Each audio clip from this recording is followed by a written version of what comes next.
Hello viewers, আমি ইমরান হাবিব আছি আপনাদের সাথে। আজকে আমার আলোচনার বিষয়বস্তু হচ্ছে আপনারা যারা বাংলাদেশি অর্ডিনারি পাসপোর্ট হোল্ডার আছেন এবং যারা মেইনল্যান্ড চায়নাতে ট্যুরিস্ট ভিসায় যেতে চান, তারা কিভাবে এই ভিসার জন্য অ্যাপ্লিকেশন করবেন এবং কোথায় করতে হবে, কত টাকা খরচ হতে পারে, আপনার ভিসা পাওয়ার ক্ষেত্রে আপনার কি কি ধরনের সাপোর্টিং ডকুমেন্টস লাগতে পারে, সে বিষয়ে আমি চেষ্টা করব এই ভিডিওতে বিস্তারিত আলোচনা করার জন্য। সুতরাং শেষ পর্যন্ত সাথেই থাকবেন। ওয়েল, ভিসা অ্যাপ্লিকেশনের প্রাথমিক পর্যায়ে আপনাকে যেটা করতে হবে, visa4china.cn এই ওয়েবসাইটে গিয়ে আপনার ইমেল ব্যবহার করে একটি সাইন আপ করতে হবে।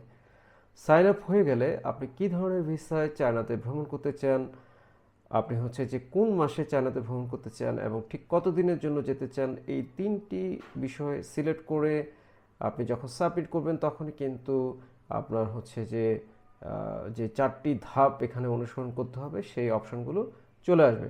ওয়েল, প্রথমে আপনার হচ্ছে যে কী ধরনের সাপোর্টিং ডকুমেন্টস লাগবে সেটির একটি বর্ণনা আছে এবং দ্বিতীয় ধাপে হচ্ছে আপনাকে ভিসা ফর্ম অনলাইনে ফিল আপ করতে হবে। ওয়েল, ভিসা আবেদন ফর্ম ফিল আপ হয়ে গেলে সেটির একটি প্রিন্টেড কপি বের করে ঢাকার বনানীতে প্রসাদ সেন্টারে আপনার যে চাইনিজ ভিসা সেন্টার আছে সেখানে একটি অনলাইন অ্যাপয়েন্টমেন্ট স্লট নিতে হবে। অর্থাৎ আপনি যখন অ্যাপয়েন্টমেন্ট স্লটটা নেওয়া হয়ে যাবে, সেই নির্দিষ্ট অ্যাপয়েন্টমেন্ট ডেটে আপনাকে হচ্ছে সশরীরে ভিসা সেন্টারে উপস্থিত হয়ে আপনার যেই পাসপোর্ট এবং সাথে যে সাপোর্টিং ডকুমেন্টসগুলো আছে সেগুলো সেখানে সাবমিট করতে হবে। বলে এক্ষেত্রে একটি বিষয় লক্ষণীয়, এখানে কিন্তু আপনার আঙ্গুলের যে ছাপ আছে বায়োমেট্রিক, সেটি ফিঙ্গারপ্রিন্ট হিসেবে দিতে হতে পারে অথবা নাও হতে পারে, ডিপেন্ডস অন যেই অফিসার সেখানে থাকবেন তার যেই আপনার যে ফাইল আছে সেটির ইভ্যালুয়েশন অর্থাৎ মূল্যায়নের উপর।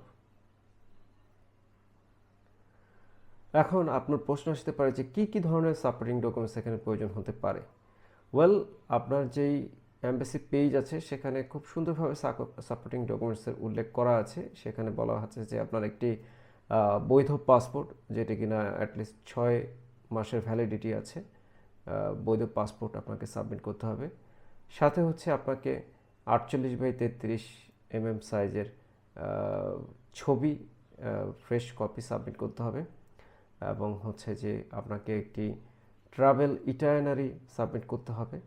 আপনার হচ্ছে যে ব্যাংক ব্যালেন্স, অর্থাৎ আপনি যতদিনের জন্য চায়নাতে স্টে করবেন পার ডে $100 খরচ করার মতো ক্যাপাবিলিটি, অর্থাৎ আপনার $100 সমপরিমাণ বাংলাদেশি মুদ্রায় যা আসে সেটা আপনার হচ্ছে যে আপনার অ্যাকাউন্টে ওই ব্যালেন্স থাকতে হবে যেদিন আপনি সাবমিট করছেন।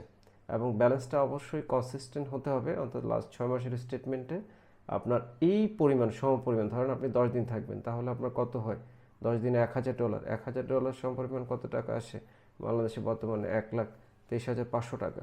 তো সুতরাং এই ব্যালেন্সটা কিন্তু কনসিস্টেন্টলি আপনার অ্যাকাউন্টে থাকতে হবে এবং সেটাই আপনাকে শো করতে হবে। তো এখানে কোনো সলভেন্সির কথা বলা নেই, বাট আপনি চাইলে এডিশনাল ডকুমেন্টস হিসেবে সলভেন্সি অ্যাড করতে পারেন।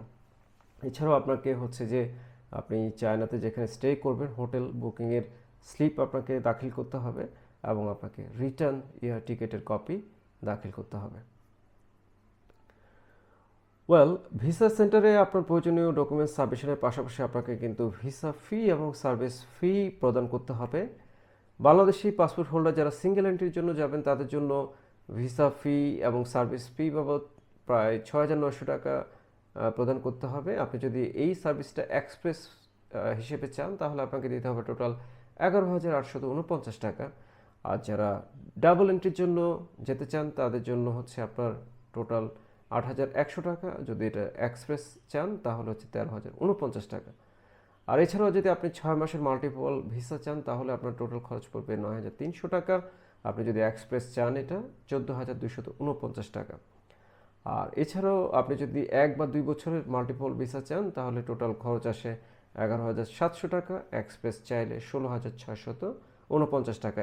এই ভিসা ফি এবং সার্ভিস ফি কিন্তু আপনি কাউন্টারে ক্যাশ অথবা আপনি ব্যাংক ট্রান্সফারের মাধ্যমে পেমেন্ট করতে পারবেন। সর্বশেষ যে বিষয়টি সেটি হচ্ছে আপনার এই ডকুমেন্ট সাবমিশন এবং ফি পেমেন্ট হয়ে গেলে আপনি যেটা করতে পারবেন অনলাইনে আপনার হচ্ছে ভিসার যে প্রগ্রেশন আছে সেটি কিন্তু ট্র্যাক করতে পারবেন এবং আশা করি আপনি হচ্ছে যে ভিসা অবশ্যই পাবেন। সেই শুভকামনা রইল সবার জন্য। ভালো থাকবেন। আসসালামু আলাইকুম।